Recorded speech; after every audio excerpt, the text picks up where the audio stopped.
So our next speaker is Janne Mäkelä,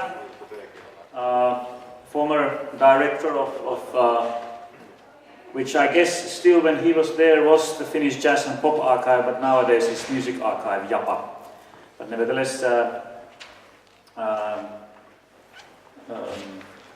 former director of the archive, a cultural historian by training, a free cultural agent, I guess nowadays, and independent researcher. That's the phrase that we're supposed to use. Yes, and a performing artist as well, with a record coming out in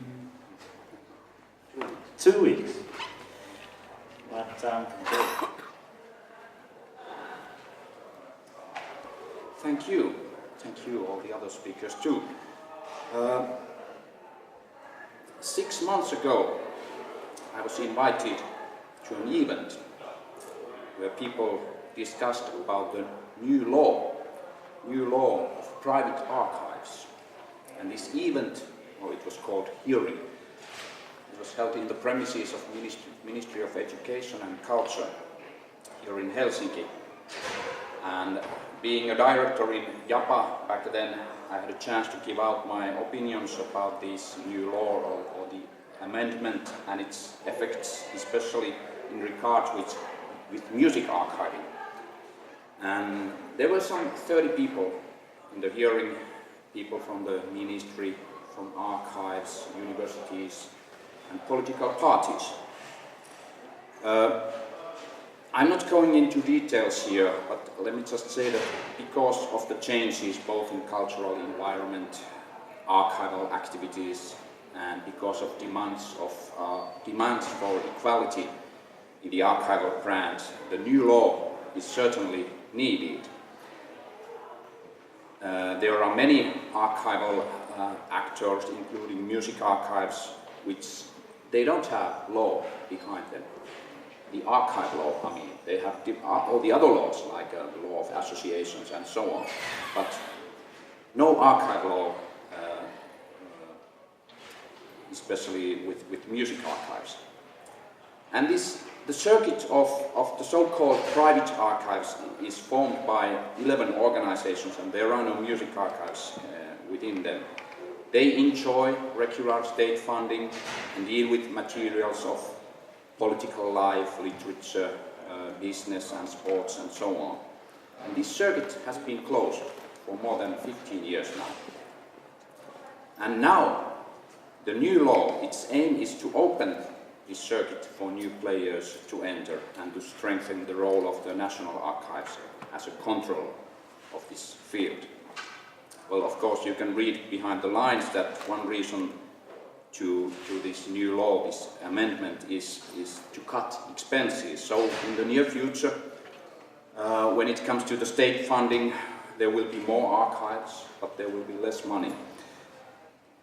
Let's forget this. It's a topic we don't want to talk about today. Let's go back to this hearing. Before I entered the stage, we had a chance to listen to those people who were in charge of planning this new law. That is, they were mainly ministry personnel. And there were some debates. One of those debates dealt with the first clause of the law. And the first clause, it was taken self-evident by the writers. And it was stated in the first clause, the meaning of this law is to strengthen the preservation and the use of those private documents and archives that are scientifically, historically, or otherwise nationally valuable. Well, the rest of the clauses, they gave a lot of details about what is meant by documents and what are archives and what is preservation and what is the use of the archival material and how the branch of private archives should be organized in the near future. Not much attention was paid to the term nationally valuable. In fact, it was dealt nowhere in the law. Now, those who have been working in the so-called field of memory organizations, museums, archives, libraries, they know that the term nationally valuable is something that can't be carved in the stone. Really, what we talk about when we talk about nationally valuable, there are no house rules for such a concept. And this is also familiar to the scholars in the field of humanities and social sciences. Nationally valuable, it is a term, it is a context-based term. Its meaning and content change in time and place. The things we celebrate today, they go out of fashion.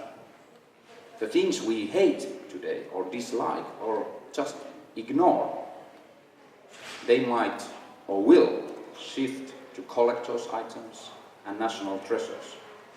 In music we have a lot of historical examples of this kind of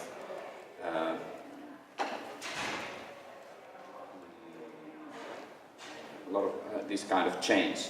Iskelmän music, for example, the Finnish entertainment music, it didn't enjoy good reputation until the 1980s, but now it is seen as an elementary part of national heritage. The first internet music sites, they were seen, and still are seen, the first sites, as a clumsy piece of crap worth only throwing away and deleting. But just like with first films or with first recordings, there will be a time when people will curse the loss of these internet sites and try to collect the remains of the dawn of the digital era.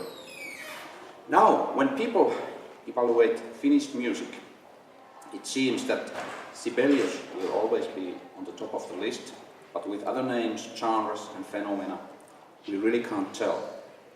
And I'm not even certain about Sibelius either. So, in this hearing session, some criticism was posed towards what is understood as valuable. Interestingly, not much was discussed on the first part of the term, national. Well, this long introduction was meant to tell you that even though there are lots of activities around music archiving in Finland these days, not too many are privileged to call themselves national archives. The common sense is that the term national is reserved only for those archives that are really big and are owned or administrated by the state. But I'm not sure if there is such a regulation that would prevent any other archives to use the word national in their titles. If I now go home and decide, well, I'd like to establish a new archive around, say, Anglo-American folk music in Finland. So is it possible for me to give it a name such as the National Archive of Anglo-American Folk Music in Finland? I'm not sure. In Finland there is one archive that uses the word national in its title. Does anyone know which archive it is? Yes? What? And what is it in English? I didn't know. I have to check it out before this presentation. I'll explain that in a minute. Now, a few months ago, before leaving my post in JAPA, I wrote a report on archival activities in Finland, based on a large questionnaire which was sent to all kinds of organizations, as well as based on former reports and studies. I can now estimate that there are not 1,000 archives, but as the title said, but around 50 organizations that deal with music archival activities. And these organizations can be categorized in 3 groups.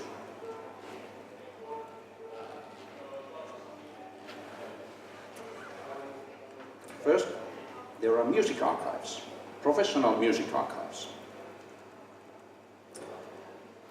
The second category, you may see it or not, it's professional archives dealing with music. So they are not music archives, but all kinds of other professional archives.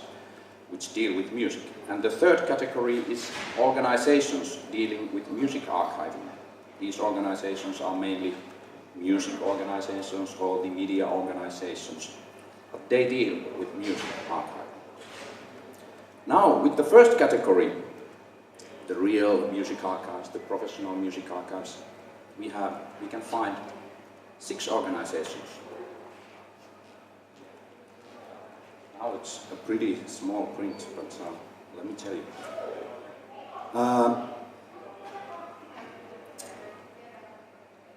There is the Archive of Finnish Folk Music Institute, which is based in Kaustinen. The Archive of the Institute of Finland Swedish Traditional Music in Vaasa. In Turku we have the Archive of the Sibelius Museum. Here in Helsinki we have the Finnish Institute of Recorded Sound, the Finnish Jazz and Pop Archive, currently known as Music Archive JAPA, and finally the Finnish National Sound Archive and Music Library in the National Library of Finland. There goes the national. I know you guessed it. The Finnish National Sound Archive and Music Library in the National Library of Finland. So, to be more precise, there are only 2 independent music archives in Finland. The Finnish Institute of Recorded Sound and JAPA, as stated in my t-shirt. The Finnish Institute of Recorded Sound has been around almost 50 years now, and it focuses on older gramophone records, and JAPA deals with popular music, and both of them are private associations. They are not state-owned or state-administrated, they are private associations. This Finnish Institute of Recorded Sound, which has its home in Yleisradio, the Finnish broadcasting company, is not open for public use and thus really doesn't fall into the category of what is traditionally understood as archive. Finnish Institute of Recorded Sound, it preserves recordings, but for various reasons the materials are not open for public use. So, in a sense, JAPA is the only truly independent archive in the field. The rest, they are part of larger organizations. These 2 folk music archives, the one in Kaustinen, it's part of the Institute of Folk Music, and the other one in Vaasa, it's part of the Finland Swedish Traditional Music Institute. Of course, in Sibelius Museum in Turku, it is the only larger museum in Finland. It has a notable collection of archive materials dealing with Sibelius, classical music, and also with other genres, including pop music. The only national actor is the National Library, and it has the largest music collection in Finland. One of the departments in the National Library is called Music Library, or to be precise, as I said, the Finnish National Sound Archive and Music Library. Not too many people know about this. They don't know that in Finland there is such a place as the National Sound Archive. People know Music Library in the National Library. There is no denying that the National Sound Archive, it has valuable collections, and that people there, they have done a great job. But in practice, it's hard to tell where the Music Library ends and where the Music Archive begins. The borderline between them is really blurred. The traditional understanding is that libraries collect published materials and then loan them to the customers. Archives, on the other hand, collect unpublished documents and welcome customers to use them, these materials. Now, in the National Library, not far away from here, the Music Library, of course, has traditional library materials such as music books. You can borrow them.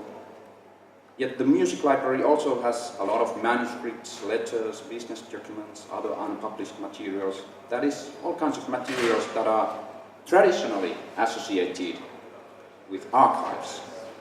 On the other hand, the National Sound Archive in the National Library concentrates on published recordings, that is, materials that are often associated with libraries. So there you go. Maybe this is not a real problem, maybe I'm just twisting words here or joking, because this kind of practice is typical to many national music libraries in Europe. Maybe this is just an example of how traditional definition of archive doesn't fit music archiving. What is the problem here is that we have difficulties in identifying the National Music Archive and actually the whole branch of music archives in Finland.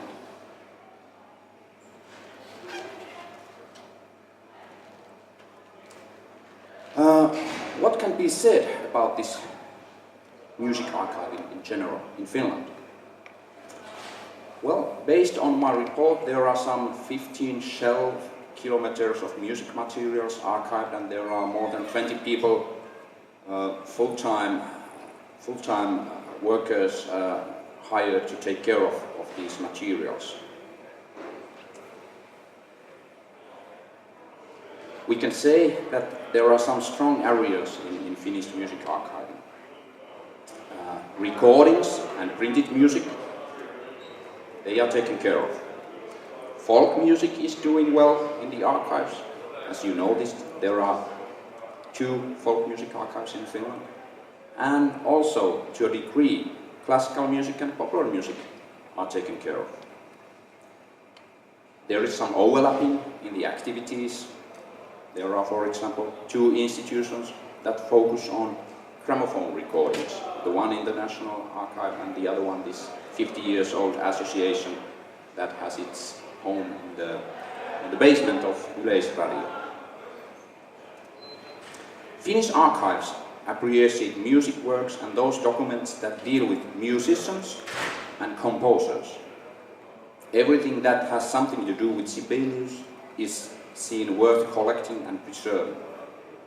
Archives also keep their eyes open for materials that are rare and in danger of extinction. Yet there are areas that are neglected.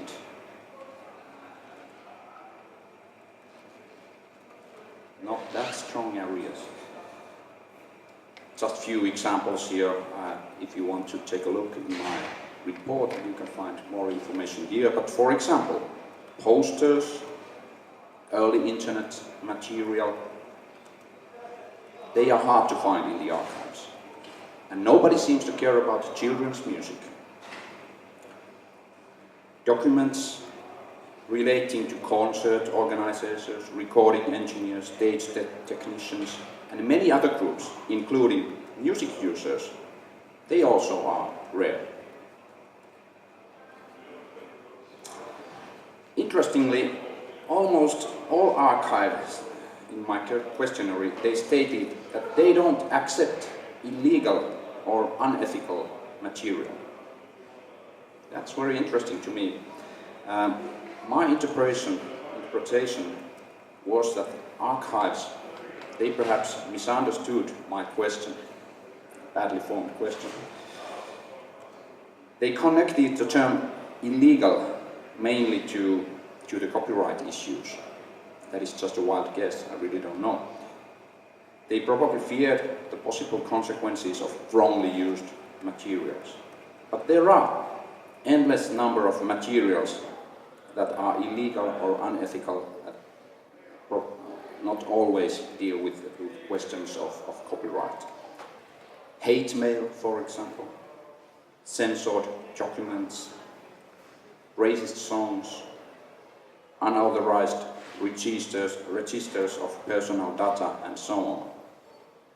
If researchers want to explore, say, the use of the word Negro in Finnish recordings, where can they find these recordings, if not in the archives? Clearly, there is a need for further discussion on the role of the archives in the face of freedom of speech and expression. As a result, or as a conclusion, I could say that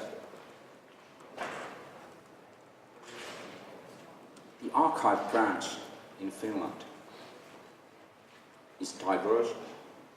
It's difficult to identify.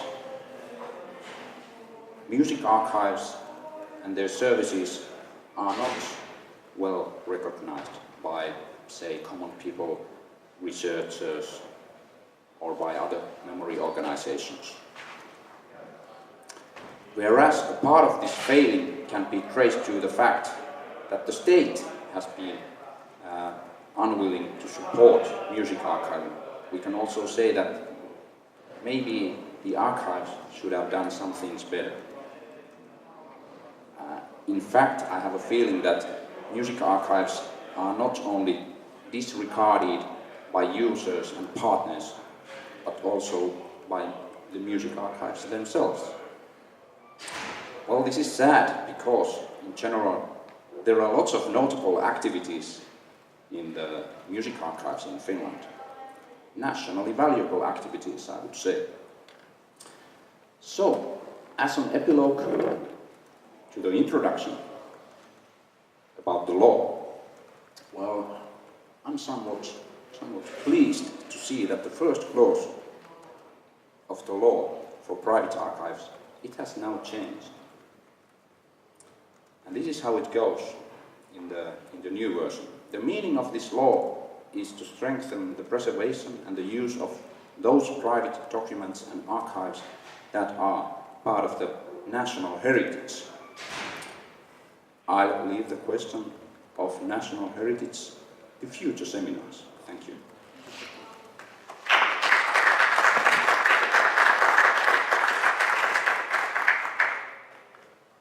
Okay, thank you, Janne. And now we have 10 minutes for that. Was exactly timed, so thank you for that. And 10 minutes for questions and comments. Oh, okay.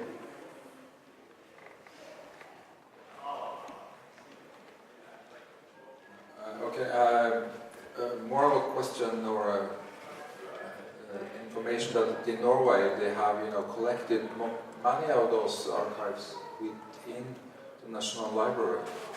So it means that they have a national responsibility for having everything, or overseeing the other collections.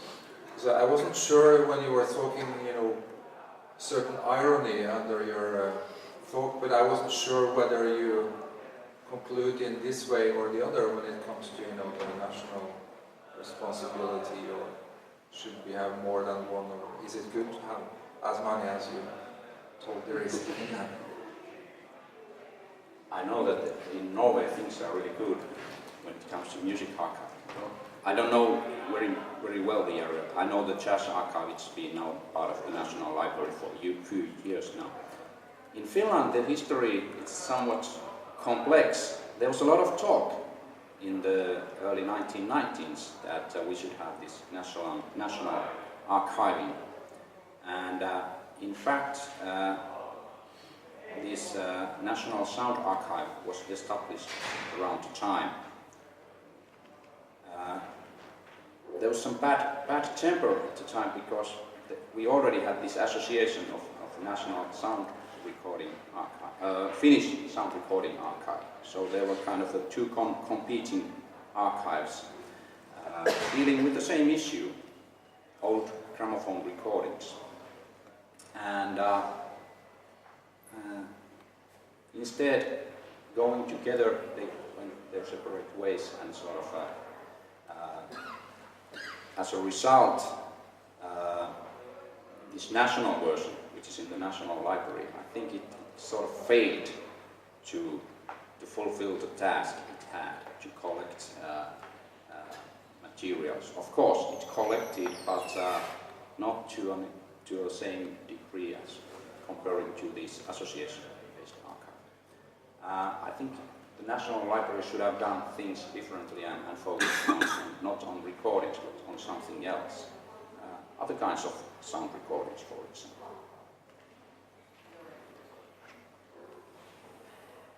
Okay. I was wondering, you pointed out that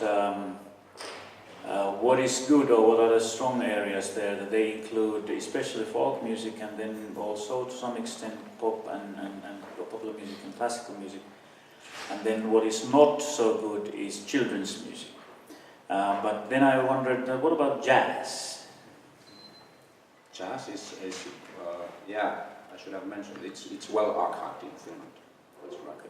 No, I was just wondering that connecting that to the question of what is nationally valuable, that are there any indications that certain genres or styles of music would be more nationally valuable in terms of archiving?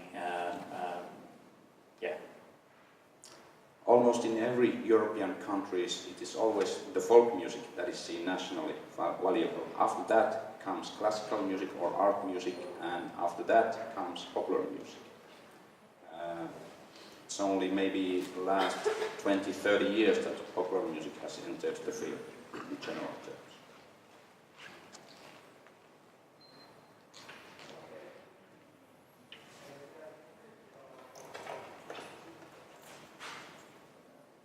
And also I found this very interesting, this, as you pointed that the question of how can people, I mean scholars especially and researchers, what's the possibility of studying a phenomenon if the in various ways illegal or unethical pieces or works are excluded deliberately from the archives? And I'm not, well, I don't know, again maybe I'm asking for or do you have any idea how to connect that to the idea of national archiving? So is there a particular significance of the national? So well, what about the construction of a national unethical or national illegal archive of illegal music? Yes, that would be great, because there is no law preventing to do things like that. You can archive whatever you like. The question is how you use it or how you distribute it, or if you collect illegal or unethical material, it's okay, and I think it would also promote certain kind of research, but to publish these illegal or unethical material, that's another question. Of course, you should be careful with that. Yeah. Although it reminds me of this one particular case, maybe, I don't know how many years it's now, maybe 10 years already, this art exhibition where the artist had used child pornography. And then the works were removed from the archive or the exhibition, and also from the possession of this artist. And it wasn't about really about any kind of copyright issues or so forth. But the question or the basis of this removal was that it's illegal to possess that kind of material. So where would archiving business situate itself? Is it possible to? Well, this is going now off topic, I guess, but yeah, still that there seems to be some limits, though, after all, but not maybe so music related. Well, National Audiovisual Archive, I think they have a lot of that kind of material in their premises, in their archives. Pornography. Yeah, but this is child pornography now. Maybe even that. I don't know. I'm not sure. I haven't gone through them, but I think they have some kind. And I think that researchers should have access to these kinds of materials. The question is also with these, how do you use it? How do you? Yes. Yeah, I agree totally that if we exclude from the archives the so-called illegal or unethical material, that we also exclude quite a lot of important material for the future generations, in order to, and then maybe for the current generations also to understand what's going on in this country and nation and world and so forth.